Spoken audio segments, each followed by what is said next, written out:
Good morning, everybody. So this morning I just wanted to talk about our finishing methods in depth. This got quite scandalous with some of the defects and things we were seeing in MagnaCut and the decarburizing. And we had a lot of folks throwing shade at us saying our finishing methods were causing this. And I still see some of that online calling us into question here, even after getting lab reports back and having an admission from the mill that these are in fact just defects within the material. These are encapsulated pockets. And so I just want to talk about our finishing methods. I'll give you guys some free knowledge here and just talk about how ridiculous this is that people are still holding on to this, wanting to blame us. I'm not a chupacabra. We've had some bad luck and I've got high standards. So as part of this, I just want to give you guys a quick update what I'm actually doing here this morning. So if you haven't been following along, a few months ago, a YouTube reviewer had come on board. He's a huge fan of our knives, loves our quality. He had come up for a shop tour, and due to his situation, he started talking about possibly investing and joining the company. And as part of that, we had sold one of our mills to he and his father while we negotiated some of this.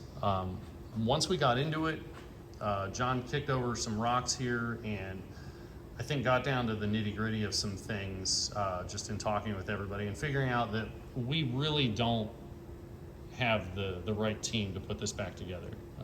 Getting here, everybody's a bit broken. It cost us a lot in predatory lending and equipment debt and stuff that we were never intending on having.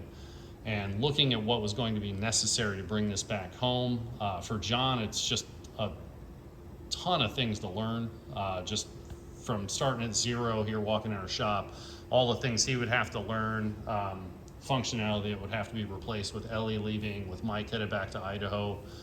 This just was not a tenable formula for moving forward. Even with investment, we don't have the people to be able to do all of this. So what made the most sense at that point, knowing that everybody wanted to show themselves to the door, was to declare bankruptcy. I'm a little too hard-headed for that. I've pushed too hard to get these quality standards and to achieve these results for you guys and girls. So what I've done instead is we preemptively liquidated our shop assets. That took care of the liens and things that I had with equipment, and that's going to get us out of this bigger, expensive shop and give us a time to think. Looking forward here, we have a lot of good progress. We learned all the hard lessons from getting all this equipment. We're just not able to hold on to it. So looking at where we are here, I think we do have a pretty good chance for a pivot. If I can go into low power mode here, I need some time to land where I'm going to be landing. I don't have a car anymore. I've really put everything into this. So I'm going to be staying with a friend in a different town. And there are some machine shops and different manufacturing entities in the area. That was the whole reason we moved back here to Pennsylvania. So once I get landed and figure out the area a little bit and figure out where to put all these blades and things. We've got blades, handles, things in bins. They weren't part of the deal. We're gonna start doing some sample runs and things with a few different companies and see who can achieve the results that we're looking for. There are a few companies with an amazing equipment list, engineering staff. So if they can achieve the result, I think we can use what we've learned here in our shop to complement that and shorten the learning curve for another company taking this over.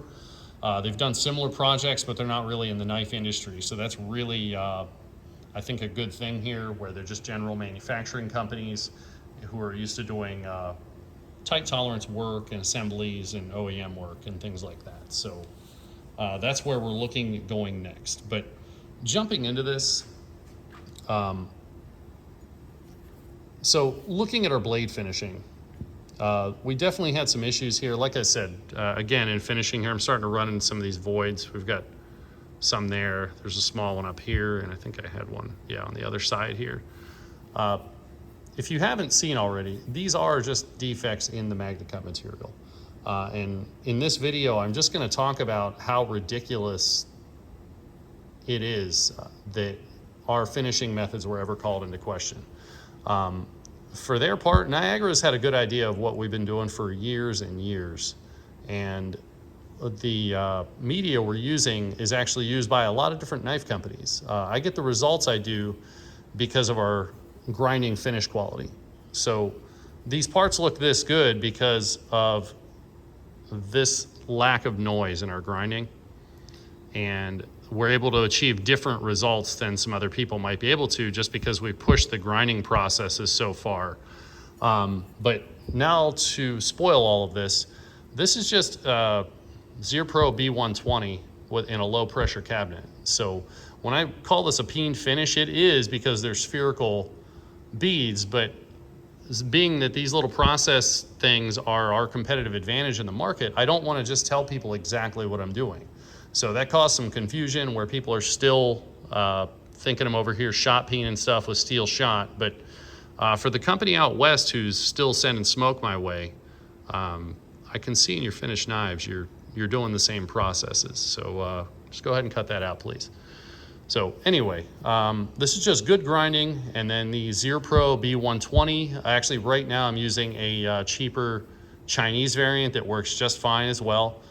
But it's just a low pressure process to normalize my micro highs and lows in my grinding, just so those little grind lines don't show up. You can't feel them, but you'll still see them if you're not able to normalize all of this surface along here.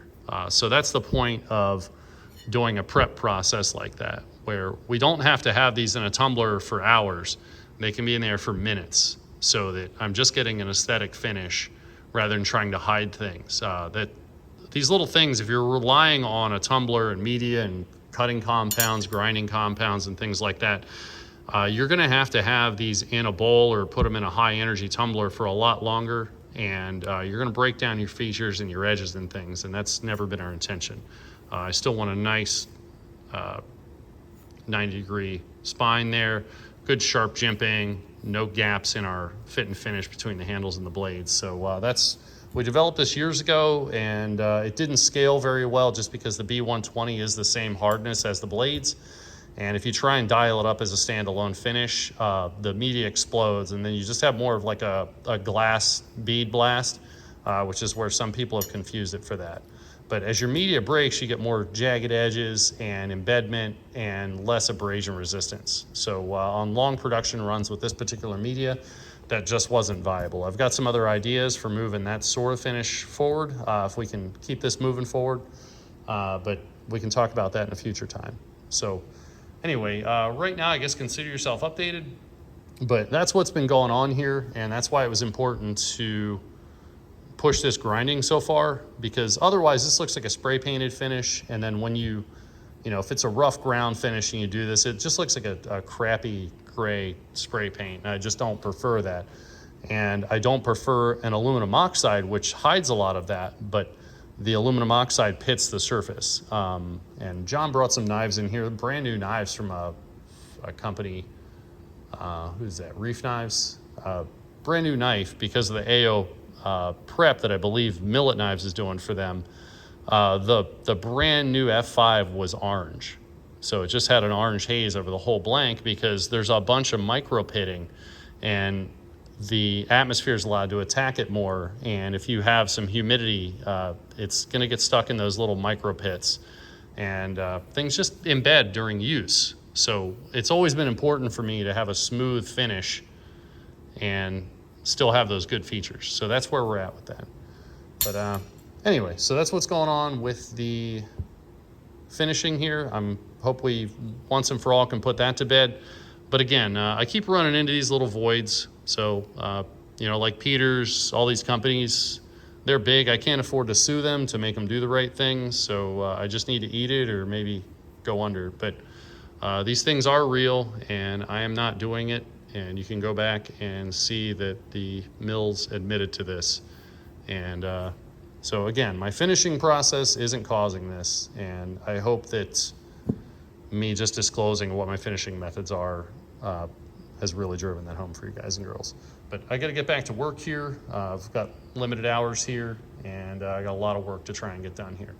But I will check back in with you guys and girls. I am not giving up on you. While there's still hope, I am going to keep pressing forward here.